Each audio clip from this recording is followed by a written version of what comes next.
है सबसे बड़ा। और पहले अगर ये सवाल अगर लोग पूछें कि ये क्या अभी हुआ है, ये 30 साल से हो रहा है, इसमें सबको पैसा मिलता है और लीडरशिप को पैसा मिलता है। और मुझे कैसे पता है? क्योंकि मुझे खुद पैसे की ऑफ़र आई हुई है। मुझे पहले 5 साल पहले जब हमारा सेनेट का इलेक्शन था, उन्होंने हमें पैसे की ऑफ़र की, तब मुझे पता चला कि ये तो ऊपर ये क्यों नहीं, जब एक पॉलिटिकल लीडरशिप को पता है कि पैसा चलता है, इन्होंने क्यों नहीं कोशिश की चेंज करने की? क्योंकि ये खुद पैसे बनाते हैं इसमें से। और ये जो सारी हमारी जमहूरियत की नफ़ी है, ये कौन सी जमहूरियत है कि आप पैसे बना के दे के सेनेटर बन जाए? और ये कौन से मेंबर्स ऑफ पार्लियामेंट हैं जो कि पैसे लेके अपनी वोट बेचे? तो ये तो जमहूरियत की नफ़ी हो गई। और ये सवाल पूछना कि वीडियो मेरे पास थी, मेरे पास अगर ये वीडियो होती तो वो जो हमने 20 लोग निकाले थे, उन्होंने 2 ने तो मेरे पे केसेस किए होते, मैं अदालत में क्यों ना ये वीडियो ले जाता अगर मेरे पास होती।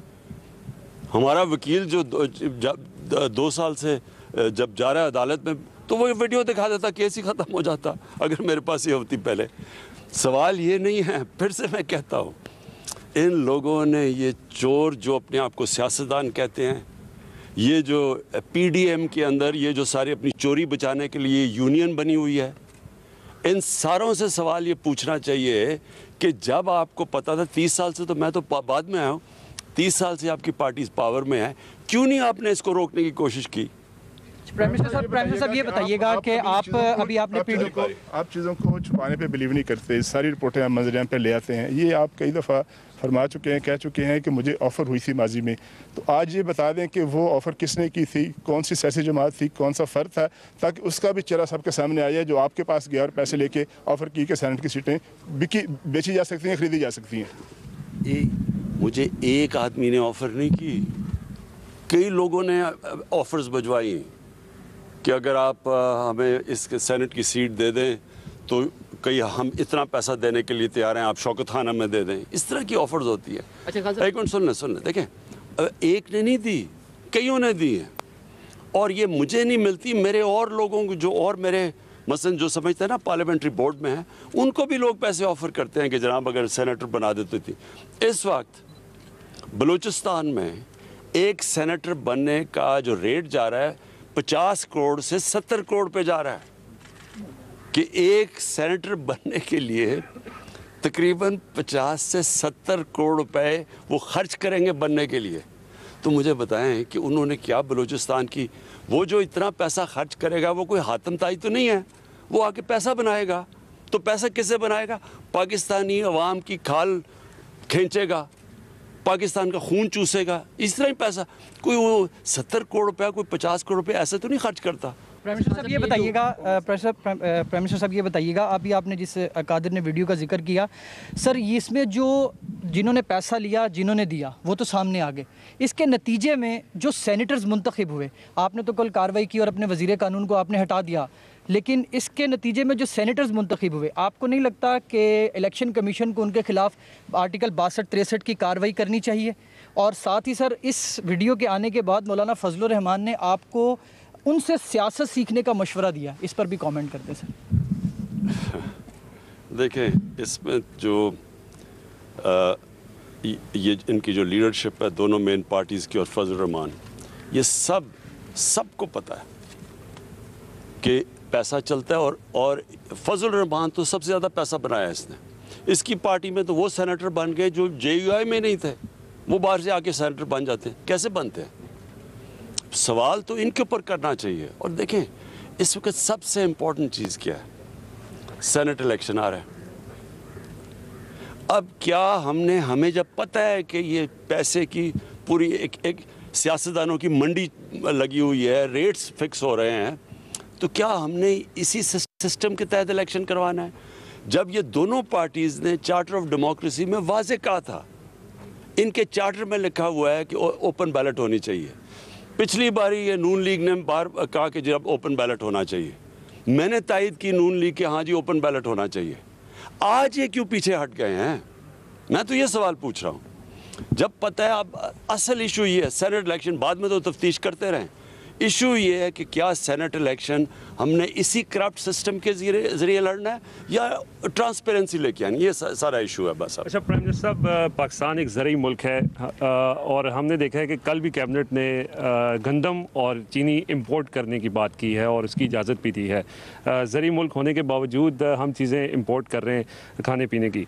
साथ साथ हमने देखा कि कंस्ट्रक्शन के ऊपर आपने पूरा जोर लगाया, उसके नताइज तो सामने आए, लेकिन अब ज़राअत के ऊपर भी आप मीटिंग्स कर रहे हैं। सर हम जहाँ भी जाते हैं लोग हमसे कहते हैं, आप वज़ीर आज़म से बात करते हैं तो उनसे पूछे इतनी महंगाई क्यों हुई। सर ये इस हवाले से ज़रा आवाम के जो खदशात हैं उस पर ज़रा जवाब दें। ये बिल्कुल ठीक बात है आपकी।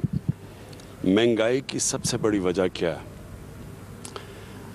जब रुपया गिरता है, जब डॉलर्स पर रुपया गिरता है तो वो महंगाई बढ़नी होती है।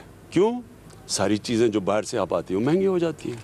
जब पीपल्स पार्टी आई 2008 में तो तब रुपया गिरा, तब 25% रुपया गिरा, 25% तक महंगाई चली गई। आप उठा के देख लें 2008-9 में आज से बहुत ज़्यादा महंगाई हुई क्योंकि रुपया गिरा था 25%। हमारी बारी 24.5% रुपया गिरा जब हम आए। और वो रुपया क्यों गिरता है? क्योंकि जब आपकी इंपोर्ट्स ऊपर चली जाती हैं, एक्सपोर्ट्स नीचे चली जाती हैं, डॉलर ज़्यादा मुल्क से बाहर जा रहे होते हैं बजाय अंदर आने के, रुपया गिर जाता है। रुपए की डॉलर की शॉर्टेज होती है, वो डॉलर ऊपर रुपया नीचे। जब रुपया नीचे गिरता है, तेल महंगा, तेल महंगे के मतलब सारी ट्रांसपोर्ट महंगी, उसका मतलब बिजली महंगी, आधी बिजली तेल से बनती है, गैस आधी गैस बाहर से इंपोर्ट होती है वो महंगी, उसके बाद दालें महंगी, 70% दालें बाहर से आती है वो महंगी, घी वो बाहर से आता है घी महंगा, और फिर जब बाहर की कीमतें बढ़ती हैं फिर महंगी, पेट्रोल की कीमत बढ़े फिर महंगी।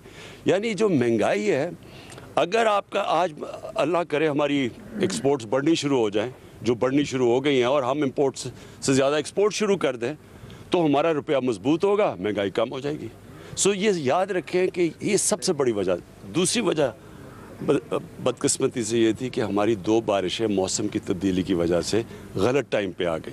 तो जो हमारी गंदम होनी थी अच्छी भली, वो हमारी बारहनी गंदम कम हुई। तो जब उसकी कम हुई तो इंपोर्ट करनी पड़ गई।